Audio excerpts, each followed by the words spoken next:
उस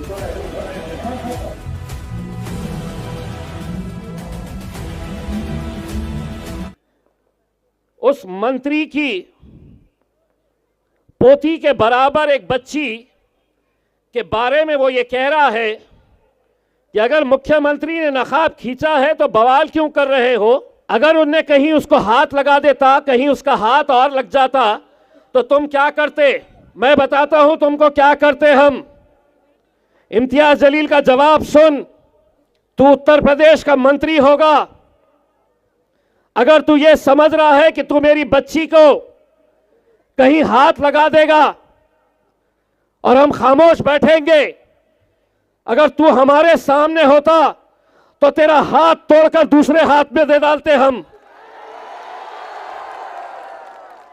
कोई हिजड़े नहीं है, कोई दूसरी जमात के हम नेता नहीं है जहां पर हम अपनी बच्चियों की ऐसी बेइज्जती, ऐसी शर्मनाक बात हम सुनेंगे। जब किसी के पेट से कोई हरामी पैदा होता है तो ये ऐसे मंत्री निकल कर आते हैं। दोस्तों, कल से एक वीडियो टीवी के ऊपर, खबरों में, सोशल मीडिया के ऊपर बहुत वायरल हो रहा है। बहुत तेज़ी के साथ वो वीडियो फैल रहा है और उस वीडियो में आपने देखा होगा कि बिहार के पटना में एक बुर्खा नशीन हमारी बच्ची वहाँ के मुख्यमंत्री नीतीश कुमार से एक सर्टिफिकेट लेने के लिए जब गई तो वो लड़की पूरी तरह से बुर्खे में थी, नकाब था, चेहरा ढका हुआ था, लेकिन उस मुख्यमंत्री ने सारी हदों को पार करते हुए वो बच्ची को सर्टिफिकेट देने के बाद अपने हाथ से उसके चेहरे का नकाब नीचे खींच दिया। आप सोचिए कि हमारी बच्ची के साथ जो नकाब में आई, जिसका इख्तियार है वो क्या पहने क्या नहीं पहने, और अगर मुख्यमंत्री किसी राज्य का हमारी बुर्खापोश बच्ची का नकाब अपने हाथ से खींचता है तो सोचिए वहां पर जो आम गुंडे मवाली है उन्हें क्या संदेश गया होगा कि मेरा मुख्यमंत्री एक मुस्लिम बच्ची का नकाब खींच रहा है तो मैं भी यह जुर्रत कर सकता हूं। उससे ज्यादा और एक शर्मनाक बात, उत्तर प्रदेश के एक भारतीय जनता पार्टी के मंत्री से जब यह पूछा गया तो वो वीडियो भी आप देखिएगा। बेशर्मी की सारी हदों को लांघते हुए वो मंत्री, भाई साहब या तो नीचे उतर जाए, एक नीचे उतर जाए आप लोग, अगर खामोश नहीं खड़े रहना सकते, या नीचे बैठिए, पीछे वहां पे भी लोगों को देखने दीजिए। स्टेज पर जो लोग कॉर्नर पे खड़े हैं प्लीज बैठ जाइए, साइड हो जाइए।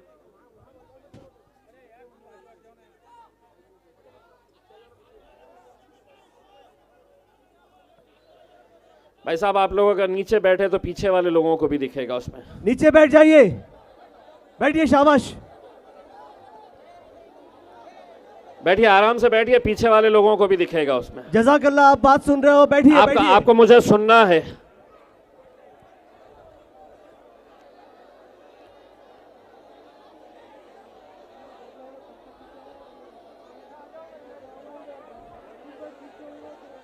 चलिए, बहुत अच्छे, बैठ जाइए, आप लोग भी बैठ जाइए।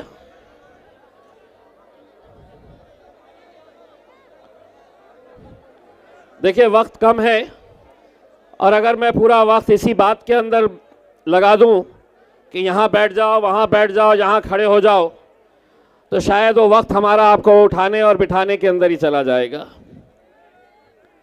मैं कुछ अहम बातें आप लोगों के बीच करने के लिए आया हूं।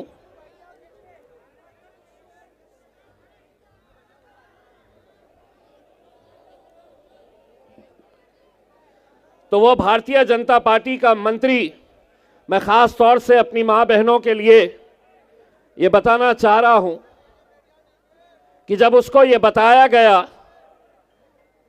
कि बिहार के मुख्यमंत्री ने एक मुस्लिम बच्ची का नकाब अपने हाथ से खींच लिया, तो वो मंत्री का बयान वो वीडियो में सुनिए आप, देखिए आप। वो कह रहा है कि क्यों इतना बवाल कर रहे हो, सिर्फ नकाब तो खींचा है, अगर इधर उधर कहीं हाथ लगा देता तो तुम क्या करते। यानी कि उस मंत्री की पोती के बराबर एक बच्ची के बारे में वो ये कह रहा है कि अगर मुख्यमंत्री ने नकाब खींचा है तो बवाल क्यों कर रहे हो, अगर उनने कहीं उसको हाथ लगा देता, कहीं उसका हाथ और लग जाता तो तुम क्या करते। मैं बताता हूं तुमको क्या करते हम। इम्तियाज जलील का जवाब सुन। तू उत्तर प्रदेश का मंत्री होगा, अगर तू ये समझ रहा है कि तू मेरी बच्ची को कहीं हाथ लगा देगा और हम खामोश बैठेंगे, अगर तू हमारे सामने होता तो तेरा हाथ तोड़कर दूसरे हाथ में दे डालते हम। कोई हिजड़े नहीं है, कोई दूसरी जमात के हम नेता नहीं है, जहां पर हम अपनी बच्चियों की ऐसी बेइज्जती, ऐसी शर्मनाक बात हम सुनेंगे। जब किसी के पेट से कोई हरामी पैदा होता है तो ये ऐसे मंत्री निकल कर आते हैं,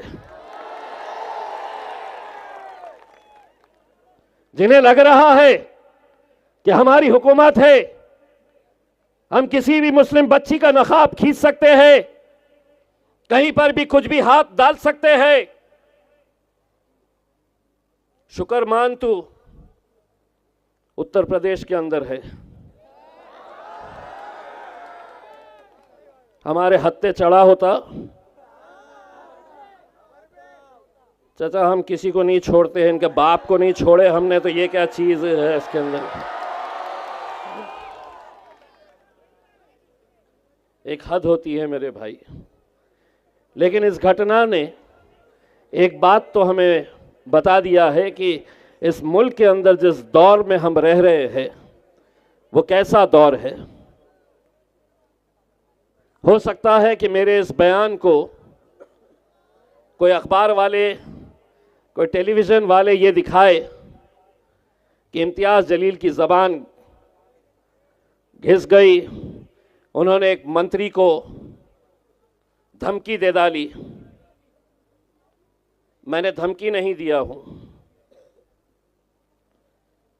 अगर तेरी हुकूमत है हिंदुस्तान के अंदर और तू अपनी मां की कोख से जन्मा है, तो महाराष्ट्र में आके ऐसा बयान देके दिखा, तुझे दिखाएंगे हम कि तू वापस कैसे जाता है करके। उसमें सियासत अपनी जगह मेरे भाई, लेकिन अगर हम आज ऐसी घटनाओं का अगर हम विरोध नहीं करें तो ये समझ लो, ना तो तुम्हारे लिए कोई कांग्रेस का नेता खड़े रहने वाला है, ना उद्धव ठाकरे खड़े रहने वाला है, ना एकनाथ शिंदे, ना अजीत पवार, ना शरद पवार। भारतीय जनता पार्टी तो वैसे भी आपको इस मुल्क का मानती नहीं है।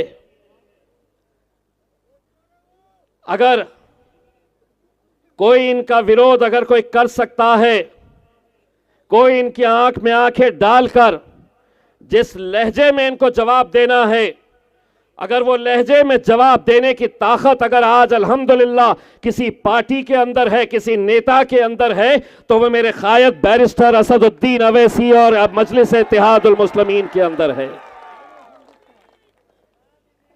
अब एक और बात भी सुन ले, बिहार के मुख्यमंत्री तेरे लिए भी और उत्तर प्रदेश के मंत्री तेरे लिए भी। क्या है? कुछ लातों के भूत